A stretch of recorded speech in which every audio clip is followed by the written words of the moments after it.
분주한 일상을 살다 보면 어느 순간 내가 잘 살고 있는가? 라는 본질적 물음이 우리를 찾아올 때가 있죠. 성공한 사업가나 높은 연봉의 전문직 혹은 인기 연예인도 예외는 아닐 텐데요. 아무래도 잘 사는 인생은 외적인 성취의 정도가 아니라 얼마나 자신의 삶을 살았는가의 문제이기 때문이 아닐까 싶습니다. 하지만 살아가다 보면 자연스레 타인의 말과 행동에 영향을 받는 우리들의 모습을 발견하게 되는데요. 외부와 절대적으로 단절될 수 없다면 사회와 소통하는 동시에 내면 속 자신의 목소리에 귀 기울이는 시간이 꼭 필요할 것 같습니다. 일기를 쓴다거나 산책, 명상, 혹은 잠깐의 여행 등 생각보다 간단한 방법들을 통해서 내 마음의 소리를 들을 수 있으니까요. 여러분도 세상과 타인의 소리가 아닌 내 마음의 소리에 귀 기울이는 시간 꼭 가져보셨으면 좋겠습니다. 그리고 오늘 청산유수를 찾아주신 분이 우리의 결단을 좀 더 견고하게 만들어 주실 수 있을 것 같습니다. 정희선 작가님을 큰 박수로 맞이해 주세요. 안녕하세요, 작가님. 네, 안녕하세요. 오늘 어떤 강연 준비하셨나요? 오늘은 마음의 소리대로 사는 법에 대한 강의를 좀 준비를 해봤습니다. 제 인생 스토리와 함께 저라는 사람은 어떻게 제 마음의 소리를 듣고 그 길을 선택하고 있는지에 대해서 이야기를 나눠보도록 할게요. 오늘 작가님 강연 통해서 우리 모두가 내 마음의 소리를 듣는 방법 꼭 찾을 수 있었으면 좋겠습니다. 강연 잘 부탁드립니다. 네, 감사합니다. 생각이 흐릅니다. 청산유수 정희선 작가님의 강연을 큰 박수로 청해 보겠습니다.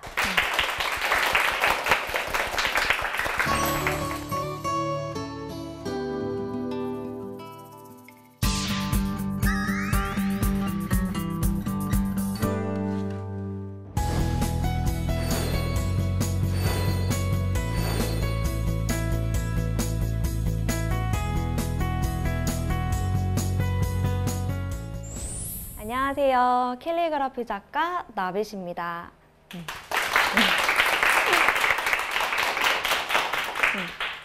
오늘 여러분들하고 마음의 소리대로 사는 법에 대해서 한번 이야기를 나눠보려고 해요. 마음의 소리대로 산다라는 것은 내가 원하는 것이 무엇인지 알고 그것을 선택한다라는 뜻이 될 것 같아요. 근데 사실 우리나라 같은 경우 특히나 어렸을 때부터 약간 주입식 교육을 많이 받잖아요. 뿐만 아니라 타인의 시선에도 좀 민감한 편이고 또 대중매체로부터 계속해서 무언가를 영향을 좀 받고 있어요. 그래서 진짜 내가 원하는 소리가 무엇인지 잘 알아차리기도 어렵고 그것을 선택하기에도 좀 두려움을 겪는 경우도 많이 있는 것 같습니다. 그래서 오늘은 제 이야기를 통해서 저라는 사람은 어떻게 마음의 소리를 들었고 그 길을 선택하고 있는지에 대해서 한번 이야기 나눠보도록 할게요. 제가 사람들 앞에서 캘리그라피 작가입니다 라고 소개를 하면 사람들이 가장 많이 잘 묻는 게요. 그럼 디자인 전공하셨나 봐요? 내지 뭐 서예나 뭐 그림을 잘 하시나 봐요? 이런 질문을 많이 받아요. 그런데 저는 예술과는 전혀 관련이 없는 중환자실 간호사였습니다. 중환자실 간호사로 지내던 어느 날 제가 친구를 기다리기 위해서 우연히 서점에 갔다가요. 한 권의 책을 만나게 돼요.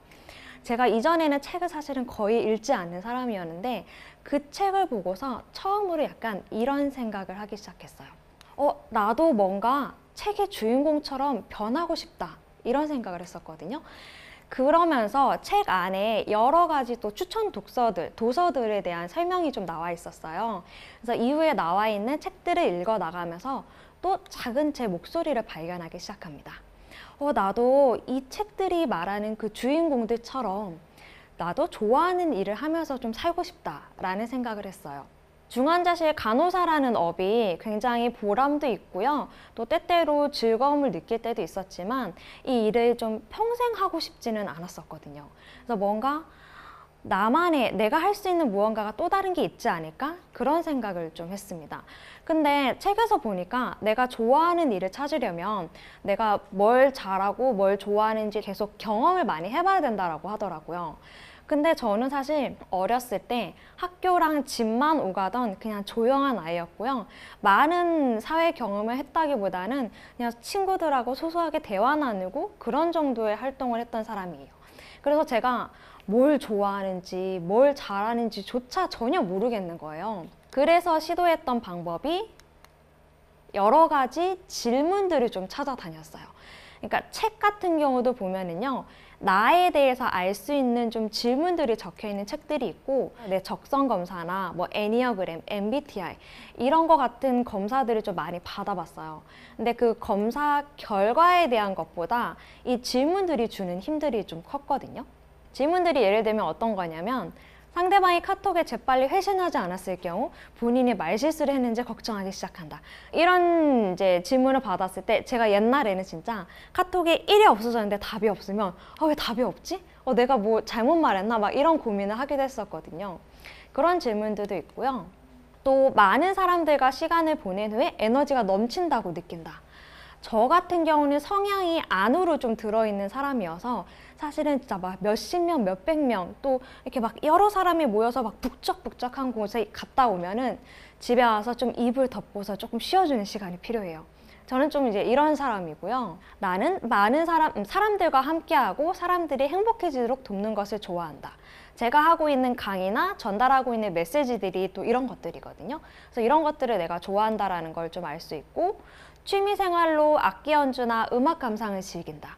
저는 이런 것보다는요, 이런 청각적인 것보단 손으로 무언가를 만들고 그리는 거를 좀 좋아하더라고요. 그러니까 이런 것들도 사실은 여러 가지 검사를 받아봤을 때 어떤 결과에서는 그 결과를 보니까요, 제가 관심이 아예 없는 거는 아예 능력 자체가 낮다고 평가가 되고요, 관심이 있는 것 자체에서는 점수가 또 높게 평가되는 것들이 있더라고요. 그래서 이런 여러 가지 질문을 받으면서 좀 리스트들을 좀 정리해 나가기 시작했어요. 내가 뭘 좋아하지? 뭘 잘하지? 나는 뭘 하고 싶지? 나는 어떤 사람들이 부럽지? 어떤 사람처럼 되고 싶지? 라는 것들을 리스트를 좀 적어 나가기 시작했고, 책에서 보니까 이게 내가 진짜 좋아하는지 아닌지를 알려면 이거를 실제 경험을 해봐야 된다 하더라고요. 머릿속으로만 가지고 있는 것들로는 나를 평가할 수 없다라고 얘기를 하더라고요. 그래서 처음에 되게 사소한 것부터 하기 시작했어요. 어쩜 그렇게 자기계발서에서 말하는 사람들은 다 죄다 마라톤을 그렇게 뛰더라고요. 그래서 왜 그걸 마라톤을 뛰는지 궁금해서 저도 한번 뛰어보기도 했고, 또 번지점프 같은 것도 한번 해봤어요. 그러니까 뭔가 그 버킷리스트 같은 거 많이 쓰시잖아요. 그걸 써봤을 때 제가 이런 약간 모험적인 도전적인 것들을 해보고 싶어 한다는 걸 알았어요. 그래서 번지점프를 막상 해보니까 굳이 2번은 안 해도 되겠더라고요. 한 번의 경험으로 충족이 됐고, 또 제가 책을 아무래도 계속 읽어나가다 보니까 그런 사람들에서 좀 영감을 받았는지 뭔가 이렇게 동기부여해주는 사람이 되고 싶다라는 생각을 또 하기도 했어요. 그래서 독서 모임을 만들어서 모임의 리더로 또 활동해보기도 하고, 또 제가 워낙 내향적이고 사람들 앞에서 이렇게 뭔가 말하고 하는 것들을 좀 어려워한다라는 걸 알아서 일부러 이렇게 스피치를 할 수 있는 기회를 좀 많이 만들어서 그런 데 나가서 이제 많이 발표 같은 것도 많이 해보기도 했었어요. 그리고 오른쪽 하단에 이제 보시면 제가 이제 의료 쪽에 있었다 보니까 의료 관련된 또 약간 문제의식을 느끼는 부분이 있어서 의료 관련 시민단체에서 또 잠깐 활동을 해보기도 했었습니다. 그거 외에도 이제 책을 읽어보다 보니 약간 이런 사람이 좀 부럽네, 나도 이런 사람처럼 좀 활동할 수 있지 않을까? 라는 생각되는 사람들의 강연이나 책들을 또 찾아서 이렇게 보기도 했었고, 또 실제로 이제 마음이 맞는 사람들과 함께 강연자를 이제 모셔서 강연을 좀 크게 열고서 거기에서 얻은 강연 수익금은 또 기부로 하는 그런 활동들도 한 번씩 해보기도 했어요. 그러니까 제 안에 적힌 여러 가지 욕구들을 이제 실천을 해보는 거였는데요. 제가 아까 말씀드렸다시피 제가 뭔가 그리고 만들고 하는 걸 좋아한다라고 했었잖아요. 그래서 사실은 제가 가죽공예를 배우려고 뭔가 문화센터 같은 데 한번 찾아갔었어요. 근데 여러분, 샘플이 되게 중요한 게요, 그날 이제 하필이면 그때 이제 있었던 그 가죽의 샘플이 그렇게 제 스타일은 좀 아니었던 거예요. 여러 강좌들이 있는 이제 문화센터였다 보니까 다른 이제 여러 과목들이 있잖아요. 그래서 쭉 둘러보면서 또 뭐가 있지 이렇게 이제 보다 보니까요, 이 캘리그라피가 눈에 보이더라고요. 제가 어렸을 때 서예도 또 좋아했었고 또 오래 배우기도 했었어가지고 캘리그라피를 보자마자 이건 내 꿈이야 이랬던 게 아니라 이거 좀 재미있겠네, 한번 해볼까? 라고 해서 시작을 했던 거예요. 근데 해보니까 이게 재미있는 거예요. 그리고 좀 신기했던 게 세상만사 그렇게 생각보다 관심이 없던 저였는데 캘리그라피를 하면서 캘리그라피란 뭐지? 잘 쓴 글씨란 대체 뭐지? 어떻게 하면 잘 쓰지? 캘리그라피를 또 이렇게 해볼 수도 있겠네? 캘리그라피를 통해서 내 마음을 이렇게 표현을 해볼 수도 있겠네? 그러니까 이런 생각들이 계속해서 떠올랐어요. 자다가도 떠오르고 밥 먹다가도 이렇게 해볼까? 저렇게 해볼까? 이런 것들이 떠올랐었고 이게 저한테는 좀 신기했던 경험이었던 것 같아요. 그래서 보통 꿈을 얘기를 할 때 또 어떤 분들은 약간 뭐 가슴이 뭐 두근두근 거리는 막 그런 걸 얘기하시기도 하잖아요. 근데 저는 꿈을 찾는다라는 거, 좋아하는 일을 한다라는 거가 그렇게 다가오기보다는 저를 좀 계속 생각하게 하고 저를 행동으로 옮기게 하는 좀 그런 것들이었던 것 같아요. 또 이제 제 욕구를 또 발견하기 시작합니다. 나 캘리그라피를 좀 잘하고 싶다. 그랬더니 이제 책에서 이제 봐오기를 뭔가를 좀 잘하고 싶으면 실제로 가르치라고 얘기를 하더라고요. 왜냐하면 가르치려면 내가 엄청나게 많이 준비를 일단 해야지 되고 가르쳐 본다라는 것 자체가 그 대상을 바라보는 깊이 자체가 좀 달라지거든요. 그래서 가르쳐 보기 시작합니다. 여기는 지금 되게 이렇게 멋있는 공간이지만 실제로 처음에 가르치려고 했을 때에는 제가 뭔가 꼭 이 길로 가겠다라는 게 아니니까 뭐 공간에 이제 비싼 곳에 대여를 하거나 작업실을 내거나 할 수는 없잖아요.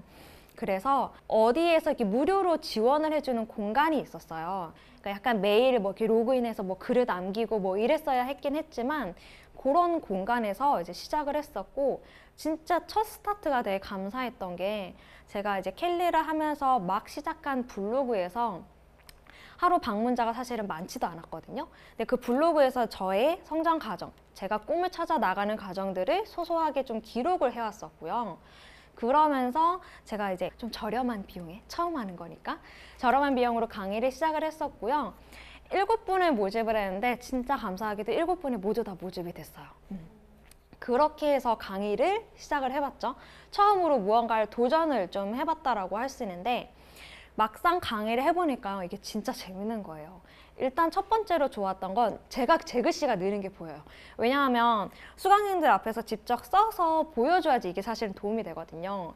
그래서 직접 써서 보여주기 위해서 엄청나게 많이 연습을 했었을 거고 하다 보니까 또 수강생들이 또 즐거워하는 모습들도 보이고 또 이제 초창기, 그러니까 초기의 강사잖아요. 그러다 보니까 실제 처음 하시는 분들이 무엇 어려워하는지 더 잘 이해를 할 수 있었던 거예요. 그렇게 해보니까 좀 재미있다라고 생각을 해서 캘리를 계속하면서 이제 강의하는 활동을 조금 늘려나갔어요. 근데 저는 이제 워낙에 뭐 알바 경험 이런 것도 거의 없었고 사회 경험이라고는 특수직인 이제 병원이라는 공간 안에서 간호사로 있어봤던 거잖아요. 그렇기 때문에 이런 이제 혼자서 무언가를 하는 업들에 대해서는 전혀 알고 있는 게 없었어요. 특히나 이런 예술 분야는 또 전혀 알고 있는 게 없었죠.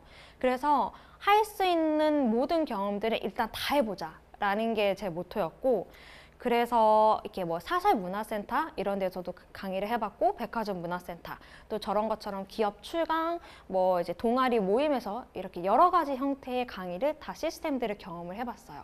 그러다 보니까 지금은 이제 양재역에 위치한 제 나빗 아카데미라는 곳에서 개인 강의를 하면서 기업 출강 정도 이제 나가는 활동을 하고 있고요.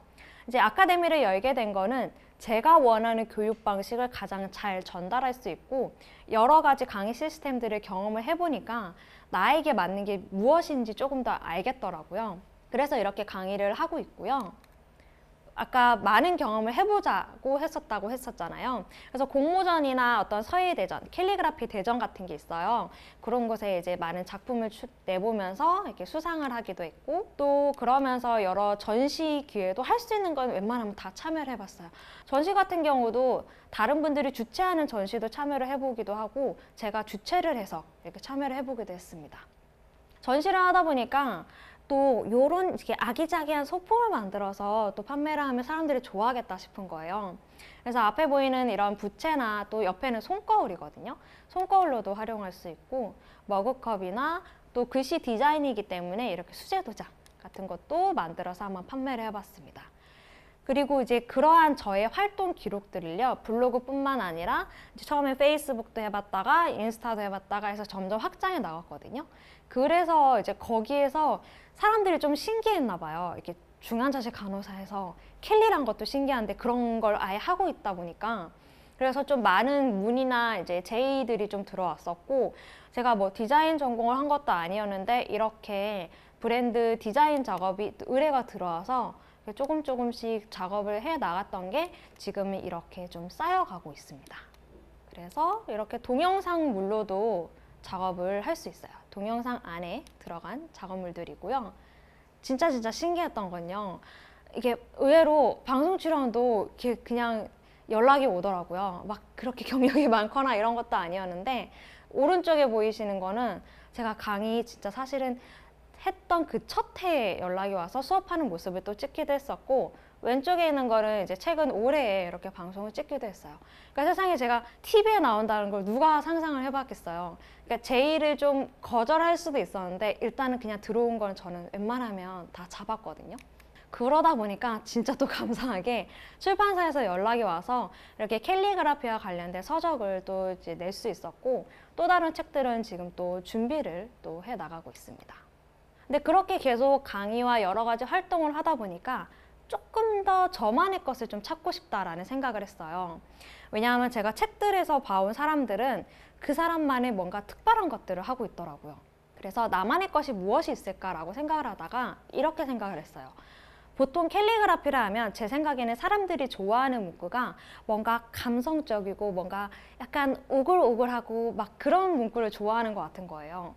근데 사실은 저는 약간 그런 문구를 좋아하기보다는 실제 제 삶을 변화해 온 책들에서 본 그런 좋은 명언이나 만날 사람들에게서 얻은 좋은 그런 영감들을 문구 그런 것들을 작업을 하고 싶었거든요. 그래서 그럼 내가 좋아하는 걸 하자라고 해서 이렇게 작품 활동을 좀 하기 시작했는데, 실제로 제 삶에서 경험한 그런 문구들을 캘리그라피로 표현을 하고요. 그 문구가 전달하고자 하는 그런 메시지들, 그런 것들을 조금 더 시각화하기 좋은 그런 이미지들을 담고 있어요. 그래서 이런 것들은 이제 화선지 위에다가 먹으로 캘리를 쓰고 동양화 물감으로 동양화 기법을 이용해서 이렇게 작품 활동을 하고 있는데, 실제로 이렇게 큰 사이즈의 액자로 지금 제작을 해서 판매를 하고 있고요. 이게 사실은 좀 의미가 있는 게, 제가 유튜브에 제가 작품을 그리고 쓰는 과정을 올리고 있어요. 그리고 이 작품이 어떻게 해서 탄생이 되었고 제가 어떤 메시지를 전달하고 싶은지에 대해서 작품 해설도 유튜브에도 하고 있고, 또 이 작품을 꼭 구매하지 않으시더라도 좀 많은 분들이 영감을 받으셨으면 좋겠다 싶어서 작품과 함께하는 5분 명상 컨텐츠도 유튜브에 올리고 있습니다. 이게 어떤 의미가 있냐면, 저는 일상에서 계속 사람과 책을 만나고 있거든요. 그런 것들이 제가 좋아하는 일인 캘리와 이런 수묵 일러스트 작업으로 작품으로 표현이 되는 거고, 그게 다시 사람들에게 가치가 되어서 저에게는 뭐 경제적이든 또는 이제 마음적이든 그런 것들로 다시 돌아오는 것들이거든요. 일상이 좋아하는 일이 되고 그 일이 가치로 만들어진다는 그런 순환이 된다는 게 저한테는 좀 큰 의미가 있는 것 같아요. 그래서 이 마음샵이라는 사이트에서 제 작품을 판매를 하고 있고요. 여기에서 한번 다시 마음의 소리에 대해서 한번 정리를 해보자면, 첫 번째, 마음의 소리를 듣는 법. 이건 사실은 내 마음이 무엇을 향하고 있는지에 대해서는 내가 가장 잘 알잖아요. 그래서 자기 자신한테 질문을 하는 게 되게 중요한 것 같아요. 그래서 저 같은 경우는 아까 말씀드렸다시피 나에 대해서 알 수 있는 여러 가지 질문이 주는 그런 책들, 또는 적성검사, 심리검사, 애니어그램, MBTI, 뭐 다중지능검사 등 사실은 인터넷에 무료로 할 수 있는 것들도 많고요. 돈을 내고서 받을 수 있는 것들도 많이 있거든요. 그래서 아까 말씀드렸다시피 결과보다는 질문지에 좀 집중을 하셔서 나에 대한 내용들을 리스트를 꼭 적었으면 좋겠어요. 그게 적어야지만이 이게 표면화가 되고 드러나게 되고 이게 더 나에게 좀 와닿게 되거든요. 저에게 크게 3가지 인생 질문이 있습니다. 첫 번째는요, 지금 갑자기 건물이 와르르 무너져 죽기 직전이라면 무엇을 가장 후회할 것 같으신가요? 라는 질문인데요. 이런 질문들은 저에게 수시로 하는 질문이기도 하거든요. 저 같은 경우는 첫 번째는 가족에 대한 거였어요. 조금 더 사랑한다라고 말을 해줄걸? 제가 요리를 잘 안 해요. 조금 더 밥 한 끼라도 더 만들어줄걸? 라는 생각을 좀 했었고, 두 번째로는 내가 표현하고 싶은 걸 다 표현해보고 죽을 걸이었어요. 그러니까 지금은 이제 그런 것들이 제가 하고 있는 이런 작업들이겠죠. 이 질문도 여러분들 이제 강연이 끝나고 나서 한번 혼자 있을 때 좀 진지하게 한번 상상을 해보면서 내가 가장 무엇을 후회할 것 같은가 라고 생각해 보시면 좋을 것 같아요. 제가 꿈을 찾을 때 계속 많이 했던 질문은 내가 무엇이든 가질 수 있고 무엇이든 할 수 있다면 무엇을 하고 싶은가? 그러니까 버킷리스트를 쓸 때 내가 뭐 죽기 전에 해야 할 일, 뭐 이런 식으로 보통 쓰시는데요. 내가 모든 걸 할 수 있다라는 전제하에 쓰는 게 사실 되게 중요하거든요. 그러면은 내가 쓰는 그 범위가 확 넓어져요. 그래서 그런 질문들을 해보셨으면 좋겠고, 또 내가 이게 관심이 있는데 이게 내가 진짜 좋아하는 건지 아닌지 궁금하시다면 이런 질문을 하셔도 좋습니다. 돈을 많이 벌지 못해도 과연 이 일을 할 것인가? 조금 더 자극적으로 얘기하자면 내가 로또에 당첨돼도 이 일을 할 것인가? 라는 질문을 해보시면 좋아요. 그렇게 되면 확실히 떨어져 나가거든요. 아, 이건 내가 남들이 이렇게 인정해줘서 좋아하는 거지 내 거는 진짜 아니구나 라는 게 좀 떨어져 나가요. 그래서 이런 질문들을 좀 해보셔도 좋을 것 같습니다. 그렇다면 그렇게 내 마음의 소리를 알았다면 이제 그것대로 살아가는 방법입니다. 저 같은 경우도 책에서 했던 것처럼 말했던 것처럼 하나씩 실천해 나갔거든요. 그러니까 제가 했던 게 되게 단순하게 번지점프나 마라톤부터 시전을 해봤잖아요.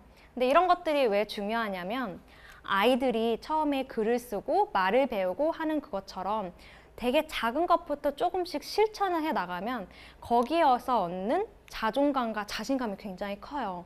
심지어 그냥 단순한 마라톤, 번지점프 이런 거여도. 근데 그렇게 키워놓은 나의 자존감은 내가 조금 더 큰 거를 원할 때 그것을 도전을 할 수 있게 도와줍니다.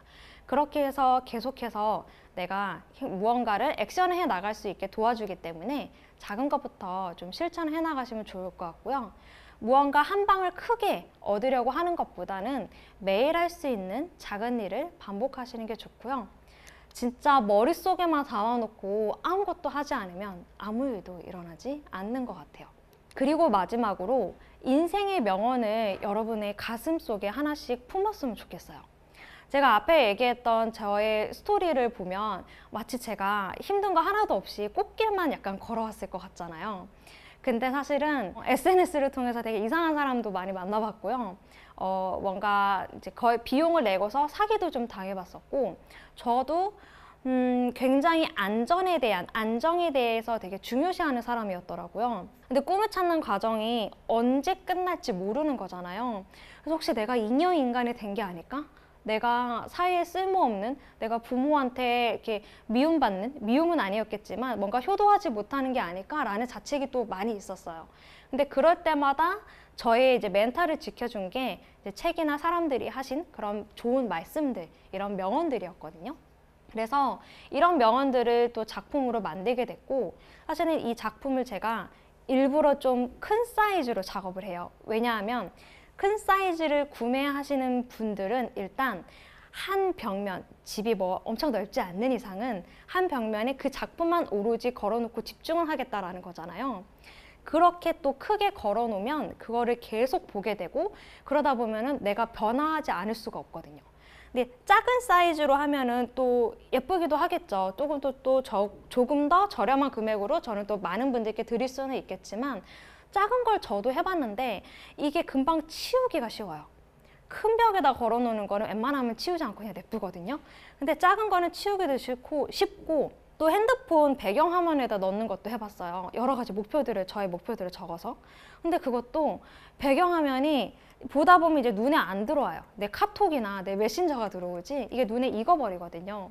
그래서 일부러 큰 사이즈에다가 작업을 하고 있고, 굳이 원화로 작업을 하고 있어요. 그러니까 매번 매 작품 다시 다 쓰고 다시 다 그리고 해서 액자로 만들어서 판매를 하고 있거든요. 왜냐하면 우리가 왜 해외여행에 가면은 꼭 미술관에 들려서 그 작품을 또 보기도 하잖아요. 사실은 그 역사 속의 유명한 작품들이 인터넷에 검색하면 다 나오는데, 굳이 미술관에 가서 원화를 보려고 하는 이유는 그 원화 작품이 주는 에너지가 있기 때문이죠. 그리고 이제 미술 심리치유하는 곳에서도요, 가능한 본질에 가까운 걸 가지고 심리치유를 하려고 한다 하시더라고요. 이미지로 보는 것보다는 그것들이 효과가 있기 때문에. 그래서 굳이 이제 원화로 또 작업을 하고 있습니다. 좋은 메시지, 좋은 말, 긍정 명언, 그리고 마치 미래에 내가 원하는 모습을 현재 이룬 것처럼 현재형으로 말하는 그런 확언들, 그런 것들이 계속 말하는 게 왜 중요하냐면, 이게 진짜 단순하게 이게 가운데 모기예요. 모기인데 어떤 한 병에 내가 긍정의 말, 사랑의 말들을 말을 많이 하고서 그 내뱉은 숨을 담은 병하고, 또 한 병에는 내가 막 화를 내고 막 우울하고 짜증을 냈을 때 나는 숨을 담았을 때, 그 모기를 담아봤을 때 모기가 이 행복, 긍정의 말을 한 그 숨에는 훨씬 더 오래 살고요. 화내고 짜증낸 그런 말을 담은 그런 숨에 담긴 모기 같은 경우는 금방 죽는다 하더라고요. 그리고 이 얘기는 저도 최근에 알았는데, 우리 고대 시대에는 언어가 없었잖아요. 그래서 사람들이 이런 표정이나 말의 음낮이로 이제 대화를 나눴었는데요. 그 와중에 말이라는 걸 하는 사람들이 있었대요. 근데 그 말을 하는 사람들을 마법사라고 불렀다고 합니다. 왜냐하면 실제로 그 말을 하면 이루어지기 때문에 이렇게 불렀다라고 얘기를 해요. 꼭 이런 얘기를 하지 않더라도 우리가 내뱉는 말, 우리가 자주 접해야 하는 말, 그런 것들이 왜 중요한지 어떻게 알 수 있냐면, 말 한마디 천리 간다 뭐 이런 말도 있고, 사람들이 부정 타니까 그렇게 말하지 마 이렇게 말 많이 하시잖아요. 그만큼 말이 주는 메시지, 말이 주는 긍정적인 효과를 많이 경험을 했기 때문에 그것들을 또 작품이랑도 연결을 해서 지금 작업을 해 나가고 있습니다. 그래서 여러분들이 이 문구는 꼭 기억을 하셨으면 좋겠어요. 내 인생은 해피엔딩 영화와 같이 결국엔 모든 게 다 잘 될 거야. 그래서 여러분들이 여러분 마음속에 무언가 오늘 강연을 들으시고 나 이런 거 좀 한번 해보고 싶었는데 라고 떠오르는 게 있으시다면, 오늘 당장 할 수 있는 게 있다면 당장 한번 해보시고요. 그게 아니라면 그것을 하기 위한 실천 계획들을 한번 짜보시는 것도 좋을 것 같아요. 제가 단순하게 작은 것부터 실천을 했듯이 여러분들도 그렇게 실천을 해 나가시다 보면 여러분들의 1년 후, 3년 후, 10년 후에는 지금과는 전혀 다른, 진짜 내가 원하는, 내가 부러워했던, 내가 그렇게 살고 싶었던 모습으로 살게 되고 있을 수 있을 것 같습니다. 그래서 모든 건 다 잘 이루어진다라고 생각하면서 계속 한 걸음씩 원하시는 마음의 소리를 듣고 행해 나가셨으면 좋겠습니다. 이렇게 오늘 강연은 여기까지 마치도록 할게요.